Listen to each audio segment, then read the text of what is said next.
Bonjour à tout le monde. Aujourd'hui, on se retrouve dans une nouvelle vidéo, la comptabilité analytique S3. Comment calculer le direct costing. L'objectif de cette méthode étant de calculer une marge sur coût variable et cette marge nous permet de faire une analyse concernant la rentabilité d'un produit et la capacité à couvrir à charge fixe pour l'entreprise. Donc maintenant, on va voir le détail, comment on va voir le principe de calcul de cette méthode. Donc apparemment, le principe, il est basé sur la répartition des charges incorporables en charges fixes et charges variables. Le calcul du coût variable, cela dans l'objectif de pouvoir servir pour certaines décisions de gestion.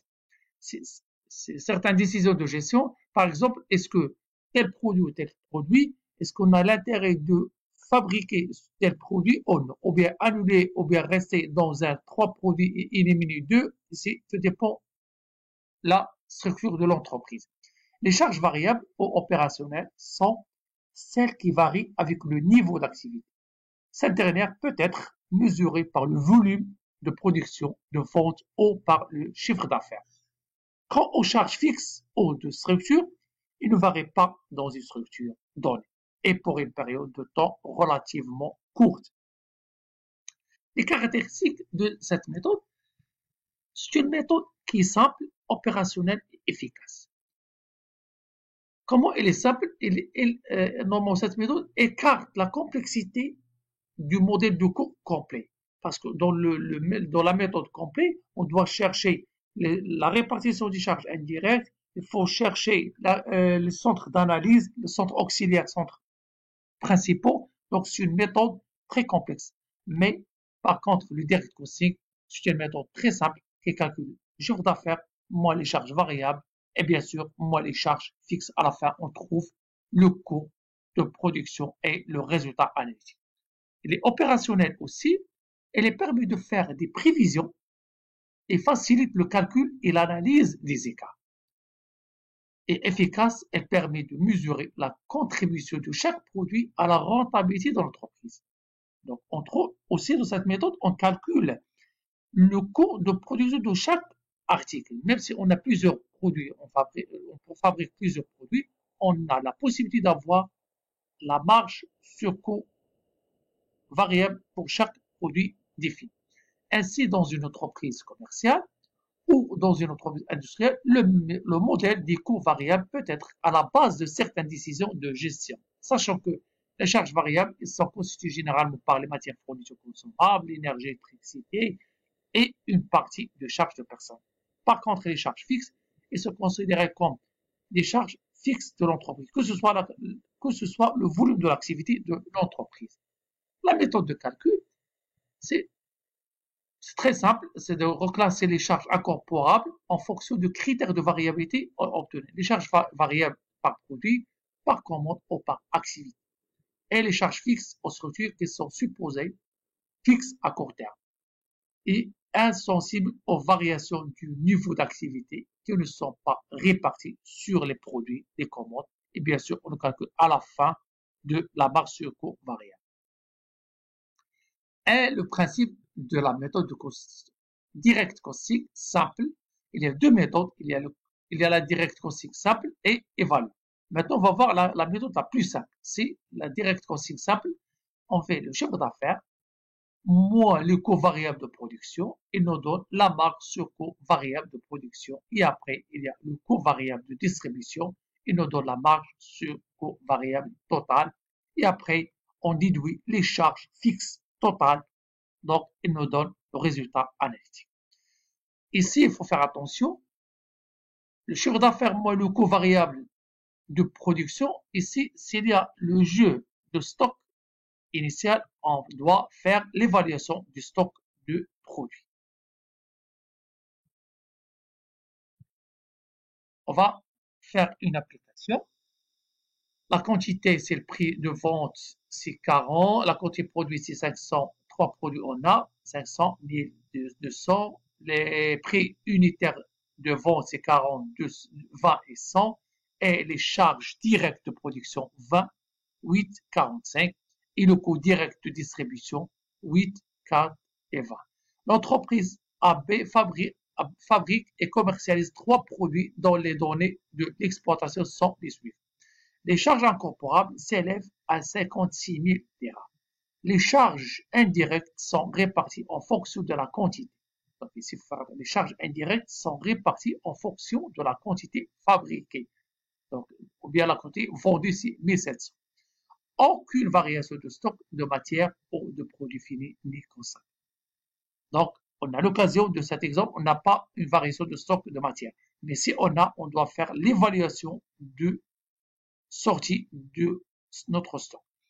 Déterminer le coût complet, le résultat analytique par produit et le résultat analytique global. Quelle décision aurez-vous tendance à prendre? Donc, qu'est-ce qu'on a? La première des choses, on va faire le tableau schématisé qu'on a vu de l'énoncé. Donc, ici, le chiffre d'affaires est égal à 500 fois 40, ça fait 20 000. Et 1000 fois 20, ça nous donne 20 000. Et 200 fois 100, ça fait 20 000. Et le coût de production, c'est combien est égal? Le coût de production unitaire, c'est 20 fois 500, ça fait 1000, 10 000. Et ici, 8 fois 1000, ça fait 8 000. Et 45 fois 200, ça fait 9 000.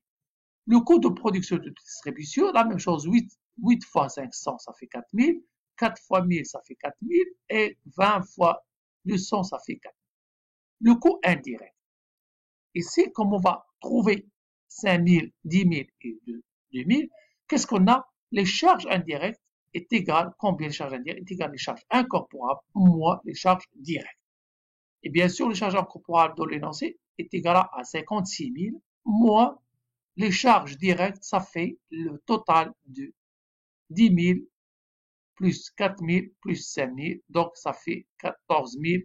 Non, les charges directes, c'est 14 000, ici, c'est 12 000, et 9 000 plus 4 000, c'est 13 000.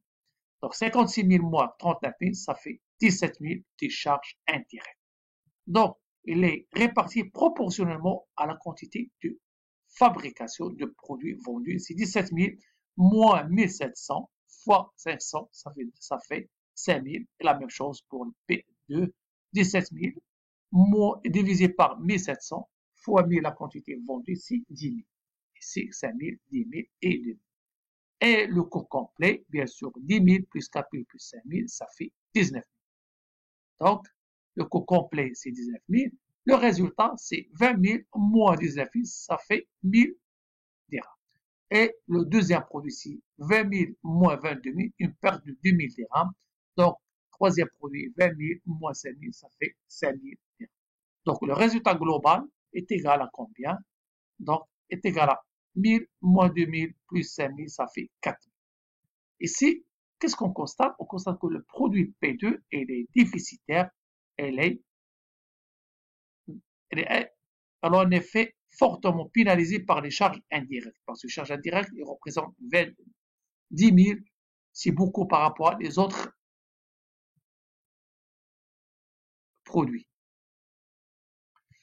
Deuxième exemple, donc qu'est-ce qu'on a dit dans l'énoncé? Deuxième question, si les coûts directs sont considérés comme variables. Il faut faire attention. Les coûts directs, on va les considérer comme variables. Après ici, la rentabilité par le direct costing, quelle décision aurez-vous tendance à prendre? Donc ici, qu'est-ce qu'on va faire? Donc, le coût variable, c'est 10 000, 8 000, qu'est-ce qu'on a vu tout à l'heure. La marge sur coût variable. Et ici, le coût variable de distribution.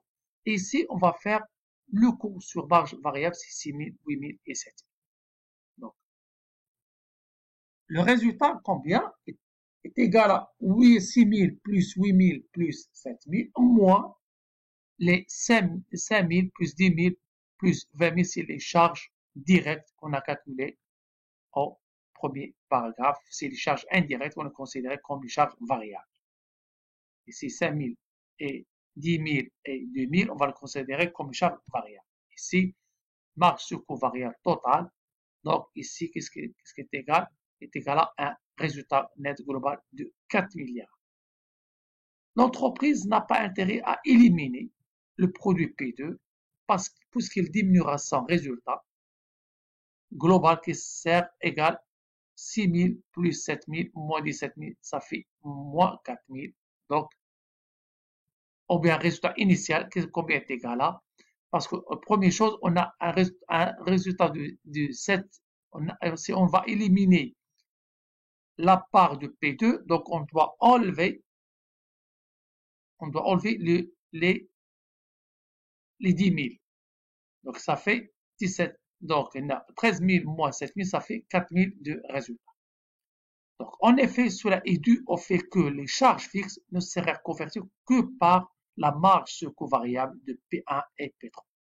Ainsi, il apparaît que la suppression du produit P2 sur la base du cours complet est une décision qui est remise en cause par le direct costing du fait de reclassement des charges selon le critère de variabilité et de la non-répartition des charges fixes. Donc, maintenant, si le principe de direct costing évolue, cette méthode a affiné l'analyse des charges fixes en les reclassant en charges fixes spécifiques. Bien sûr, on fait charges fixes spécifiques et les charges fixes communes. Donc, on va voir ici. Donc, ici, on a différents produits, chiffre d'affaires, le coût variable, la marge sur coût variable et le coût fixe. Et après, on a la marge sur coût spécifique. Et après, qu'est-ce qu'on fait? Moins les charges fixes communes. Après, on trouve le résultat global.